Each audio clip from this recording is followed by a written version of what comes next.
How fun was that? Yeah, that was a heck of a ball game.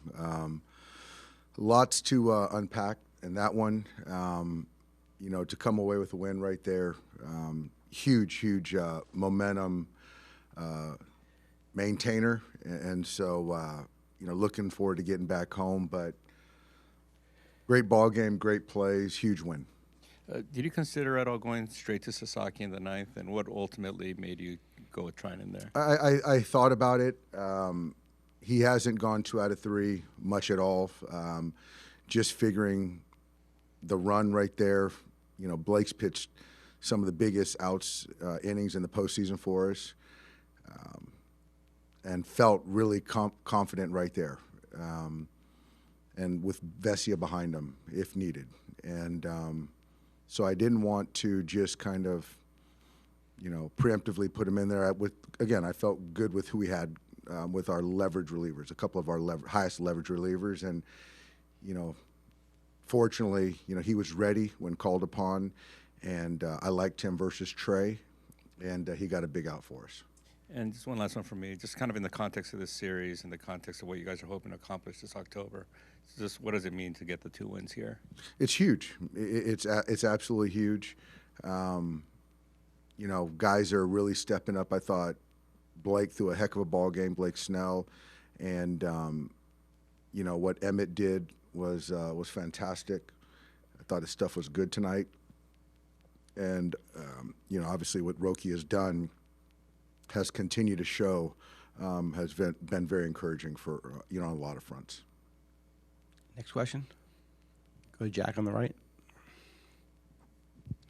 Can you walk us through what you saw on the bunt play and what Max and Mookie did to be able to cover that and get that out? Yeah, it was a impromptu play that I just told Mookie, Stott's going to bunt.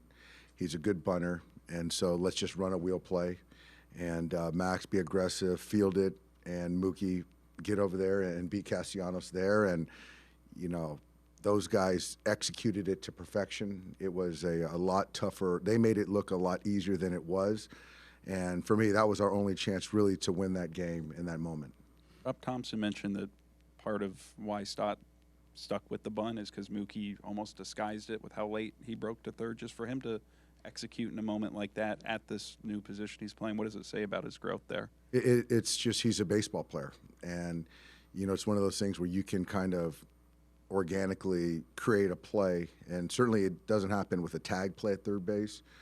And so he disguised it, and the foot speed obviously much more fleet of foot than Castellanos, and to still have to field it, lead Mookie, and then on the run and still make a tag play, tough play. And he hung in there with Castellanos bearing down on him. But yeah, Mookie's growth has been incredible. And in that 7th inning, is that the kind of inning from the contact to the base running to manufacturing runs that what you've talked about seeing out of the offense the last couple of weeks, all of that kind of coming together? All that coming together.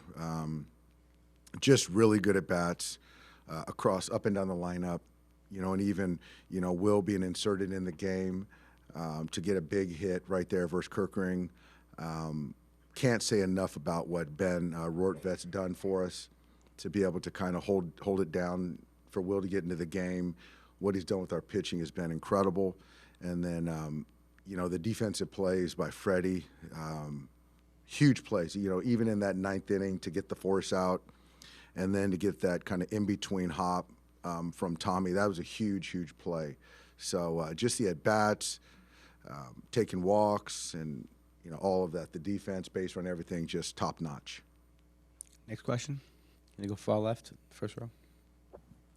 You mentioned last game with Will kind of getting his feet wet. Just what does it mean to have his bat back for situations like this one in the 7th? Yeah, it's great. I mean, he's our all-star catcher, and so you're just trying to play the middle of getting him back, working him back into kind of game shape, and it's just a little bit tougher to do in the postseason. But when you have a guy like Ben with what he's done, preventing runs, makes it a lot easier. But I do think that now, Will's got his game legs back, and hopefully he comes in good tomorrow for the workout and feels good for Game 3. Far back on the left, Kirsten. Dave, back here, for Rojas, when with that play in which he was able to get the kind of the tag at the base for Trey Turner, walked off a little gingerly after that. How is he doing, and is there any kind of concern for him potentially moving forward? Yeah, so Miggy, great play, aggressive, heady play to get Trey at third base on the force play, and then the hamstring tightened up a little bit on him. It's something he's been dealing with for the last few weeks, so wanted to get him out of there. Yeah, obviously like Muncie coming to the game, so we'll see how he comes in tomorrow, and you know his status. I would say it's fair to say he's day to day. Okay, anything else, Dave? We're gonna go one more back here on the right. Just a quick follow-up on the wheel play, because we're getting conflicting evidence. Max said you guys don't even practice that in spring training. Not once. Somebody else said you did, so Max is correct. No, we don't practice that play. It's just kind of we don't, and yeah, we don't.